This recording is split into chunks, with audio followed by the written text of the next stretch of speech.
જય શ્રી કૃષ્ણ મિત્રો, સ્વાગત છે તમારું જયશ્રીસ કિચનમાં। તો આજે આપણે બનાવીશું મકાઈનો ચેવડો। તો અહીંયા મેં લીલી મકાઈ લીધી છે, જે આપણે અમેરિકન મકાઈ આવે છે તે મેં લીધી છે। એકદમ ભરપૂર દાણાવાળી આપણે લેવાની છે। તો એકદમ સરસ આ રીતે ફ્રેશ તાજા જે મકાઈ આવે છે તે યુઝ કરવાની છે। તો અહીંયા મેં વજનમાં 1 કિલોગ્રામ છે મકાઈ। તો હવે તેને આપણે ચાકા વડેથી કટિંગ કરી લઈશું। તો અહીંયા મેં એક પ્લેટ લઈ લીધી છે। તો આપણે આ મકાઈ છે તેને આપણે ચાકા વડે કટિંગ કરવાનું છે, જે અડધા દાણા આવે ને તે રીતે। તો એકદમ સરસ રીતે આપણો ડોડાનો ચેવડો ખૂબ જ સરસ ટેસ્ટી બનશે। એ રીતે આપણે એક મકાઈનો ડોડો હતો તેમાંથી કાઢી લીધી છે। હવે આપણે આ રીતે બીજી મકાઈમાંથી પણ બધા જ દાણા કટિંગ કરી લઈશું। મકાઈનું કટિંગ તો આપણે આ રીતે જ કરવાનું છે, જેથી મકાઈનો ચેવડો ખૂબ જ લચકાદાર બને છે અને ખાવામાં પણ ખૂબ જ સરસ ટેસ્ટ આવે છે। આપણે ચોમાસામાં તો મકાઈનો ચેવડો બનાવતા જ હોઈએ છે, પણ અત્યારે મકાઈની સિઝન પણ હોય જ છે। તો અત્યારે પણ આપણે મકાઈનો ચેવડો બનાવી શકીએ છીએ। તો અહીંયા આપણે બધી જ મકાઈનું કટિંગ કરી લીધું છે। જો આ રીતે એકદમ સરસ રીતે કટિંગ કરી લીધું છે।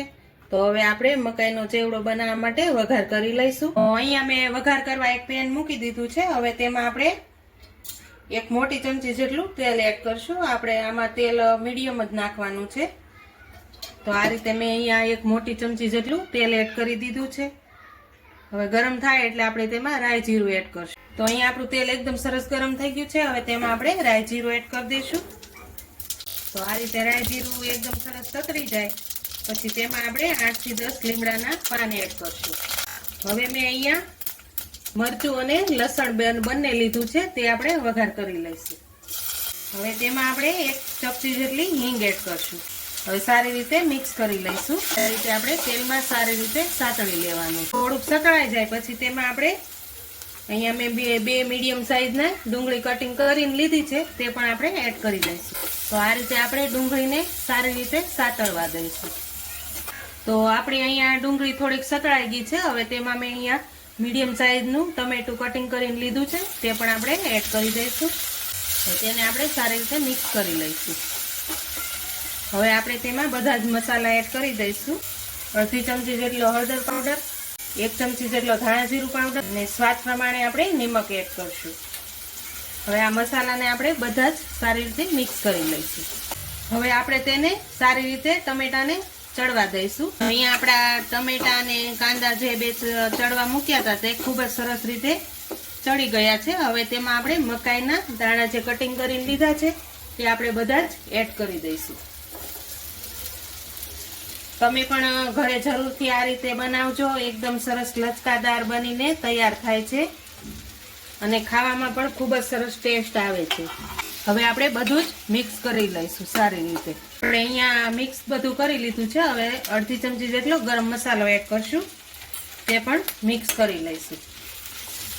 હવે આપણે અહીંયા અમેરિકન મકાઈ લીધી છે એટલે ખાવામાં જે સ્વીટ વાળી હોય છે ગળી, એટલે આપણે અત્યારે ખાંડ એડ નથી કરતા। તો આ રીતે હવે આપણે 5 થી 7 મિનિટ સુધી કૂક થવા દેવાની છે। આપણે અહીંયા આ રીતે ડીશ ઢાંકી ઉપર અડધા ગ્લાસ જેટલું પાણી એડ કરવાનું છે। તો આ રીતે આપણે અડધો ગ્લાસ પાણી એડ કરી અને 5 થી 7 મિનિટ સુધી ચડવા દઈશું। તો અહીંયા આપણી 5 મિનિટ જેવું થઈ ગયું છે। તો આપણે હવે ચેક કરી લઈએ। તો આ રીતે આપણે ડીશને લઈ લઈશું પાણીવાળી। જો એકદમ ઉપરથી આપણે ડીશ પાણીમાં મૂકી છે ને એટલે નીચે બેસ્યો પણ નથી, એકદમ સરસ ચડી ગયો છે। તો તૈયાર છે આપણો મકાઈનો ચેવડો। લીલા ધાણા એડ કરશું, સૂકી દ્રાક્ષ છે, અહીંયા મેં સૂકી દ્રાક્ષ લીધી છે તે પણ એડ કરી દઈશું। સેવ લીધી છે તે એડ કરશું। આ રીતે બધા જ ઉપરથી મસાલા એડ કરવાથી ખૂબ જ સરસ સ્વાદ આવે છે અને ખાવામાં પણ એકદમ ટેસ્ટી બને છે। તો તૈયાર છે આપણો લીલી મકાઈનો ચેવડો। જો તમને મારી આ રેસીપી પસંદ આવી હોય તો લાઈક કરજો, શેર કરજો અને હજુ સુધી સબસ્ક્રાઈબ ન કરી હોય તો પ્લીઝ સબસ્ક્રાઈબ કરી દેજો અને કોમેન્ટ કરીને કહેજો કે લીલી મકાઈનો ચેવડો તમને કેવો લાગ્યો।